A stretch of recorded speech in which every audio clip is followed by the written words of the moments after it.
A billionaire in an immaculate suit walked confidently through the glass doors of a skyscraper he had built from the ground up.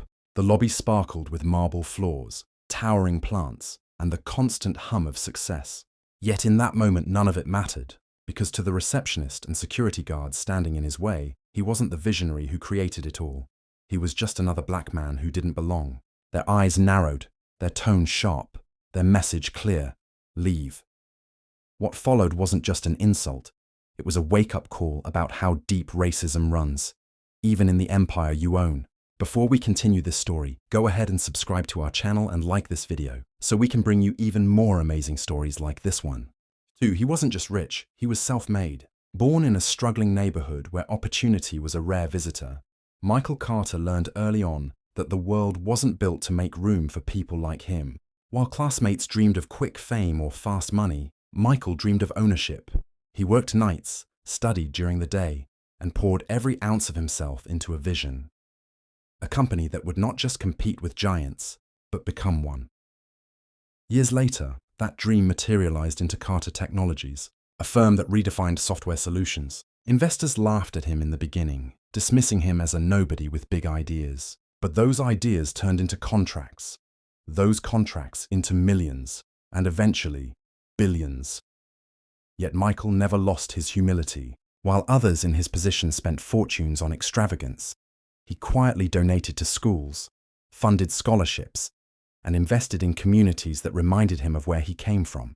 His empire wasn't just a testament to wealth, it was proof that resilience and vision could rise above prejudice.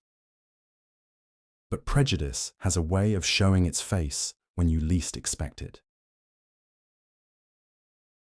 On a quiet Monday morning, Michael decided to surprise his staff. He wanted no cameras, no press, just a chance to walk into his own headquarters, see the company culture firsthand, and maybe even sit in the cafeteria where employees gathered. What he didn't know was that the very building that bore his company's name would soon become the stage for one of the most humiliating moments of his life, E-Rising. The lobby was bustling that morning. Employees hurried past with coffee in hand, laptops tucked under arms, conversations buzzing about deadlines and new projects. Michael stood in line like any ordinary visitor, his tailored suit flawless, his posture calm, his presence commanding but quiet. When it was his turn at the reception desk, he smiled politely and gave his name, but the receptionist barely glanced up. She scanned his face, then the computer screen, and frowned. "Do you have an appointment?" she asked flatly. Michael's lips curved slightly. An appointment? For his own company. But instead of pulling rank, he simply said, "No, I don't. But I'd like to visit." The receptionist's eyes narrowed. Her hand hovered near the phone, suspicion clear on her face. To her, he wasn't the founder. He was a man out of place. She asked for ID, scrutinized it as though it were fake, and then, without a trace of hesitation, called security. 2 guards appeared within minutes, towering men with folded arms and stern faces. "Sir, you'll need to leave," one of them said firmly. Michael chuckled in disbelief. Surely they recognized him. His portrait hung in the very hallway just behind them. But they didn't. Or perhaps they didn't want to. Because when Michael calmly explained who he was, when he stated that he owned the building they stood in, their expressions hardened instead of softened. They thought he was lying. "You need to leave now before we call the police," one of them said. In that moment, every boardroom victory, every headline calling him a business genius, every dollar he had earned meant nothing. To them, he was invisible. Worse, he was an intruder. And as employees passed by, some stared, some whispered, but none intervened. They watched as a black billionaire, the man who signed their paychecks, was escorted toward the exit of his own empire. The sting of humiliation wasn't just personal, it was historic. Because Michael knew this wasn't the first time a black man had been told he didn't belong in a place he had built. It was the same story replaying in different costumes, across generations. He walked out quietly, the revolving doors spinning behind him, but what came next would change everything. The moment Michael stepped outside, his phone buzzed. It was his attorney. Calm but direct, Michael explained exactly what had just happened. Within minutes, calls were being made. Not to embarrass anyone, not for vengeance, but to expose the reality that even power, wealth, and ownership couldn't shield a black man from the grip of prejudice.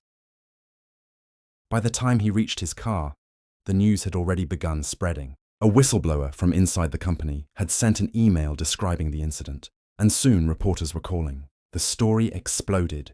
Black billionaire forced out of his own company's building. The board of directors scrambled. The CEO, who had been appointed to manage daily operations, faced pressure. He claimed ignorance, insisting that security had acted independently. But Michael knew better. This wasn't just about a guard at the door. It was about the culture at the top. A culture that allowed his very identity to be questioned within the walls he built. The climax came at the emergency board meeting. Michael walked into the boardroom, this time without being stopped. The room fell silent. He sat at the head of the table, his presence undeniable, his authority unshakable. And in a voice that was calm but edged with steel, he made it clear. Leadership that allowed racism to humiliate its own founder had no place in his company. Within hours, resignations followed. The CEO who had distanced himself was forced to step down. Statements were released, apologies made. But for Michael, it wasn't about apology. It was about truth. In the weeks that followed, Carter Technologies became more than a business. It became a movement. Michael launched a sweeping review of corporate culture, not just in his company, but across the industry. He spoke publicly about his experience, not to shame the individuals involved, but to highlight a systemic problem, that no amount of wealth or success could erase the biases etched into society's foundations. The humiliation he endured became a turning point. Shareholders rallied behind him, communities saw him as a symbol of resilience, and young entrepreneurs, especially those from marginalized backgrounds, saw proof that their voices mattered. Michael didn't stop at speeches. He established a program within his company dedicated to diversity, equity, and inclusion. Not as empty corporate jargon, but as living practice. He opened doors for others who had been told they didn't belong, reminding them that ownership was the most powerful answer to exclusion. And yet, he often returned to that morning in the lobby, the look on the receptionist's face, the cold dismissal by security, the silent stares of employees who chose not to intervene. It haunted him, not because of the insult, but because it revealed something deeper. How easily a man's humanity could be erased by assumptions about his skin. So, he asked a question, not just to his employees, not just to the business world, but to everyone listening. If a black billionaire can be treated as if he doesn't belong in the empire he built, what does that say about the treatment of those with no wealth, no power, no voice? And with that, his story became more than personal. It became a mirror, forcing us all to look at ourselves, our workplaces, our communities, and ask, when will belonging no longer depend on the color of one's skin?